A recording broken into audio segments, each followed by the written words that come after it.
Hello guys, welcome to Physics mind.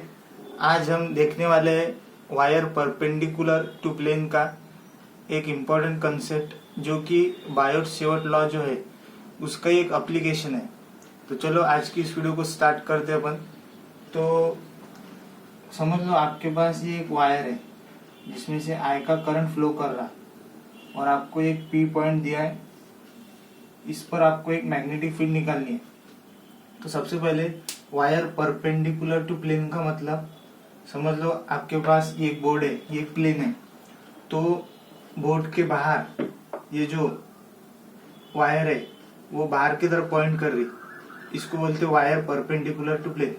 समझ लो ये अगर ये क्रॉस रहता था तो वायर जो है ये बोर्ड के प्लेन के अंदर पॉइंट करती, पर प्लेन के बाहर मतलब आउटवर्ड डायरेक्शन में पॉइंट करेंगी, और प्लेन के अंदर मतलब बोर्ड के ये जो प्लेन है बोर्ड का उसके अंदर पॉइंट करेंगी।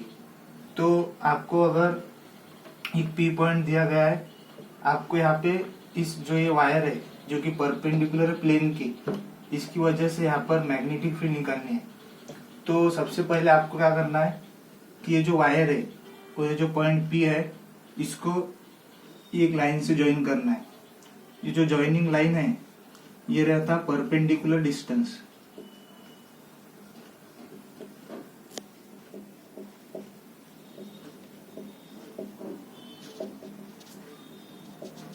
परपेंडिकुलर डिस्टेंस सबसे पहले आपको वायर को पॉइंट पी से ज्वाइन करना है, और ये जो ज्वाइनिंग लाइन है इसको बोलते हैं परपेंडिकुलर डिस्टेंस। इसके बाद आपको पॉइंट पी पर डायरेक्शन देखनी है मैग्नेटिक फील्ड की। तो आपको क्या करना है कि ये जो थंब है इसको करंट के डायरेक्शन में रखना है। तो करंट किधर है? आउटवर्ड डायरेक्शन में, बाहर की तरफ। ये जो बोर्ड है इसके प्लेन के बाहर। तो थंब को along the direction of current, और आपकी जो फिंगर्स है इसको आपको ये जो लाइन ज्वाइनिंग है इसकी तरफ रखना है। तो आपका जो पाम है वो आपको दिखाएगा डायरेक्शन ऑफ मैग्नेटिक फील्ड, जो कि हमेशा परपेंडिकुलर रहेंगी ये आपके पाम के, या ये जो पॉइंट पी है उसके हमेशा परपेंडिकुलर रहेंगी। तो मैग्नेटिक फील्ड की जो डायरेक्शन है ये ऐसी रहेंगी बी वे, जो कि हमेशा परपेंडिकुलर रहेगी 90 डिग्री पर। तो आपको क्या ध्यान में रखना है? सबसे पहले आपको थंब को रखना है along the direction of current, और आपकी फिंगर्स को लाइन ज्वाइनिंग पर, और ये जो मैग्नेटिक फील्ड की डायरेक्शन है ये हमेशा आपका जो पाम है उसके परपेंडिकुलर रहेंगी। ये आपको ध्यान में रखना है। इसके बाद आपको एक फॉर्मूला ध्यान में रखना है वायर परपेंडिकुलर टू प्लेन का, μ0/4π 2I/r। ये फॉर्मूला आपको ध्यान में रखना है। ये फॉर्मूला आपको यूज होगा वायर परपेंडिकुलर टू प्लेन के क्वेश्चन सॉल्व करने में। तो इतना नोट कर लो, फिर आगे बढ़ते।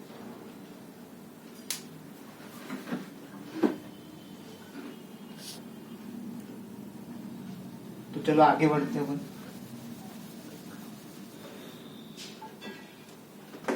तो एक इम्पोर्टेंट क्वेश्चन देखते हैं अपन इसका।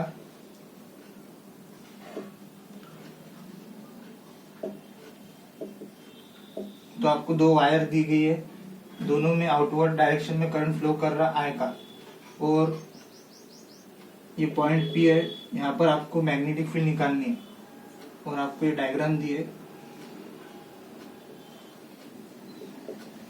और ये जो डिस्टेंस है ये डी दिया है, ये d/2, ये d/2। आपको पी पॉइंट पर नेट मैग्नेटिक फील्ड निकालनी है ये दो वायर की वजह से। तो आपको ये क्वेश्चन में कैसा करना है?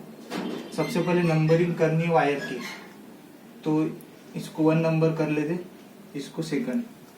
उसके बाद सबसे पहले आपको एक एक वायर को सॉल्व करना है। तो सबसे पहले अपन वायर 1 का देखते हैं, वायर 1 को। तो ये जो वायर 1 है इसमें से आई का करंट फ्लो कर रहा। तो सबसे पहले ये डिस्टेंस d/2, और ये कितना है x, और ये पॉइंट P है। तो मैंने बताया था आपको कि ज्वाइनिंग लाइन पॉइंट P से वायर, ये जो वायर से पॉइंट P तक ज्वाइनिंग लाइन है ये परपेंडिकुलर डिस्टेंस का काम करती। तो ये क्या है? Perpendicular distance r। ये आपको r दिया है क्वेश्चन में। तो ये परपेंडिकुलर डिस्टेंस हो गया। आपको फील्ड देखनी है, फील्ड की डायरेक्शन, तो thumb along the direction of current और फिंगर्स को आपको रखना लाइन जॉइनिंग पर। तो ये जो आपका पाम है ये दिखाएगा डायरेक्शन ऑफ मैग्नेटिक फील्ड।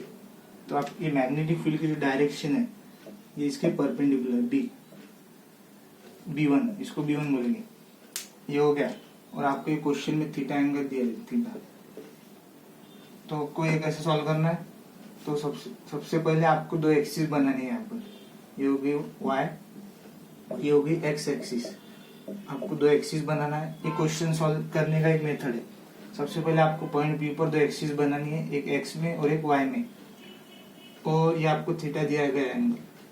तो आपको क्या ध्यान में रखना है कि ये जो परपेंडिकुलर डिस्टेंस है ये y एक्सिस से थीटा पर है। देख लो, ये जो परपेंडिकुलर डिस्टेंस है ये y एक्सिस है पूरी, ये जो लाइन है ना ये y एक्सिस है, उससे थीटा एंगल पर है। और जो फील्ड से है मतलब मैग्नेटिक फील्ड से ये परपेंडिकुलर डिस्टेंस कितने पर है? 90 डिग्री। तो ये 90 हो गया। तो ये थीटा, तो ये कितना हो गया? 90 माइनस थीटा, ये एंगल 90 माइनस थीटा। तो ये कितना हो गया एंगल? थीटा।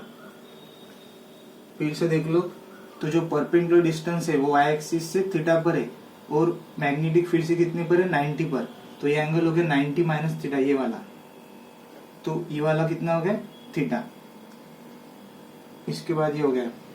और ये जो r है ये ट्रायंगल से, राइट एंगल ट्रायंगल से अपन क्या लिख सकते हैं? r को, ये जो r है इसको लिख सकते हैं अपन √x² plus d²/4 Pythagoras theorem से। उसके बाद वायर 2 का भी ऐसे करेंगे अपन। वायर 2 जो है इसमें से भी करंट I का फ्लो कर रहा। ये पॉइंट P है,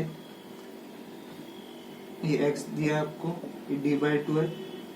तो यहाँ पर भी वही ज्वाइनिंग लाइन किसका काम करेंगी? परपेंडिकुलर डिस्टेंस का। वायर से पॉइंट P को ज्वाइन करने वाली लाइन परपेंडिकुलर डिस्टेंस, ये है यहाँ पे r परपेंडिकुलर। ये भी वही है, कितना? x² plus d²/4। उसके बाद आपको यहाँ पे मैग्नेटिक फील्ड की डायरेक्शन देखना है। तो थंब को रखो along the direction of current, बाहर की तरफ, और लाइन जॉइनिंग पर आपकी फिंगर्स आएंगी। और ये जो पॉइंट पाम है इसके परपेंडिकुलर करेंगे मैग्नेटिक फील्ड पॉइंट P के। तो ये यार डायरेक्शन ऑफ मैग्नेटिक फील्ड तो कितनी आएंगी? ये ऐसे आएंगी, मैग्नेटिक फील्ड की डायरेक्शन B2।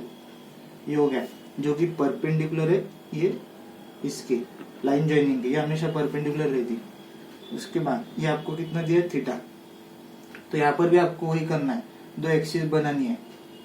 ये होगी y और ये होगी x एक्सिस, ये होगी x और ये होगी y एक्सिस।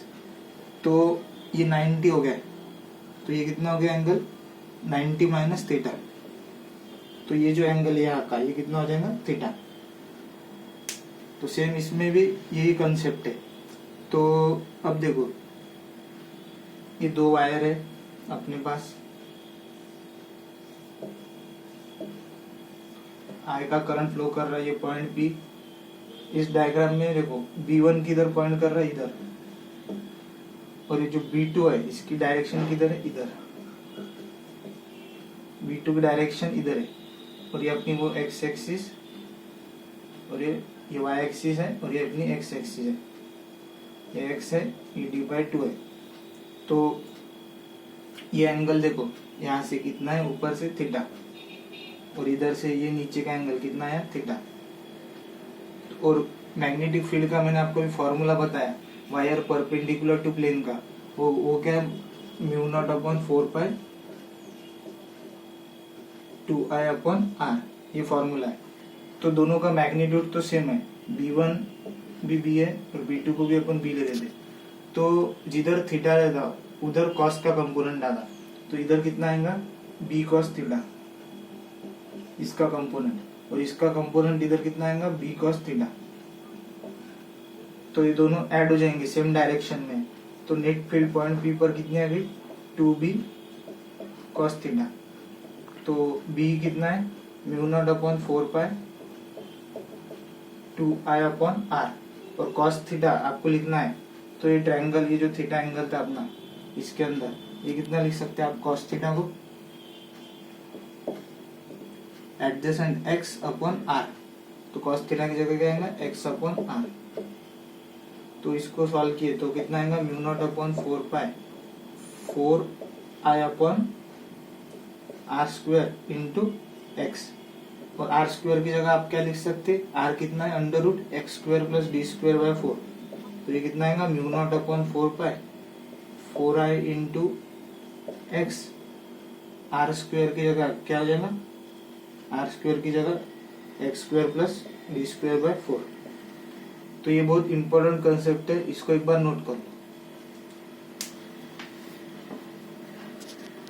आई थिंक आपने नोट कर लिया होगा, तो आगे बढ़ते हैं।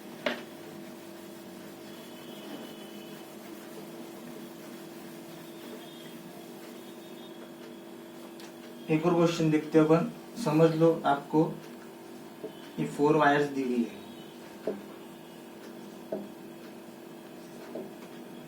अप टू इन्फिनिटी दिया है आपको। सब में से आई का करंट फ्लो कर रहा है आउटवर्ड डायरेक्शन में, और ये जो डिस्टेंस है ये आर है, ये भी आर है, और ये आपको 2r दिया है। सब में से आई का करंट फ्लो कर रहा है, और ये पॉइंट पी यहाँ पर है। आपको सभी वायर के वजह से यहाँ पर नेट फील्ड लिखनी है।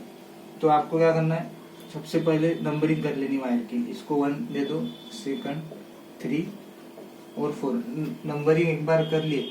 उसके बाद वायर को पॉइंट से ज्वाइन करना है, ये ज्वाइन कर लिए। ये काय का काम करेगी, परपेंडिकुलर डिस्टेंस का। तो आपको सबसे पहले फील्ड लिखनी है। तो जो वायर 1 है उसकी वजह से जो फील्ड रहेंगी वो क्या आएंगी mu naught upon 4 pi 2 I upon, और ये जो डिस्टेंस है यहाँ से आता है ये कितना दिया आपको आर। तो ये आपको आर दिया है, ये भी आर है, ये 2r है और ये 4r है। तो mu naught upon 4 pi 2 I upon r. और इसकी डायरेक्शन देखनी है आपको, तो thumb along the direction of current. और यहाँ पर देखे तो किधर आ रही डायरेक्शन, नीचे की तरफ। तो कितना आएगा, किधर आएगा B1। सभी की वजह से नीचे आएंगे डायरेक्शन, क्योंकि सभी में आउटवर्ड करंट फ्लो कर रहा है। तो सभी की वजह से क्या आएगा, B2 भी नीचे आएंगी, B3 भी नीचे आएगा, B4 भी नीचे आएगा। तो B2 की वजह से लिखना है, तो mu naught upon 4 pi 2 I upon distance कितना है सेकंड वायर से पॉइंट P का R प्लस आर 2r।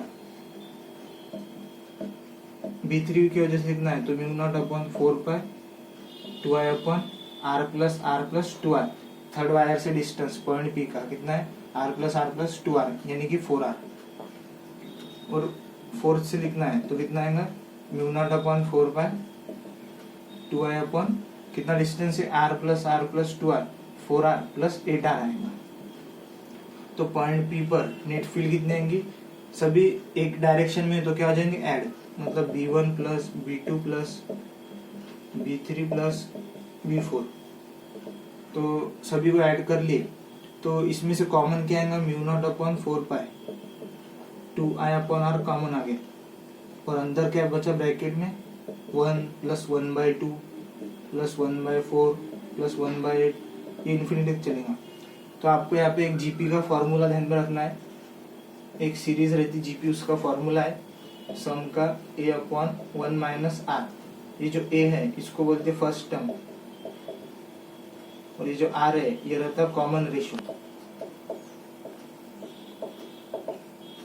तो इसमें देखो ये क्वेश्चन है mu naught upon 4 pi 2 I upon r, यहाँ पे मैं वही लगा रहा। तो इसमें फर्स्ट टर्म कौन सी है, मतलब पहली टर्म 1, a की जगह 1 आ गया 1 माइनस आर। इसमें से कॉमन क्या है 1/2, सभी में 1/2 कॉमन है। तो ये कितना आएगा mu naught upon 4 pi 2 I upon r. तो ये कितना आ जाएगा 1 अपॉन 2 माइनस 1 और ऊपर 2 चल जाएगा 2। तो ये कितना आएगा mu naught upon 4 pi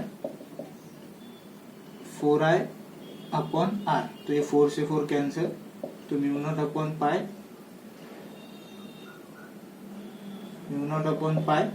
I upon r. ये नेट फील्ड आ गई।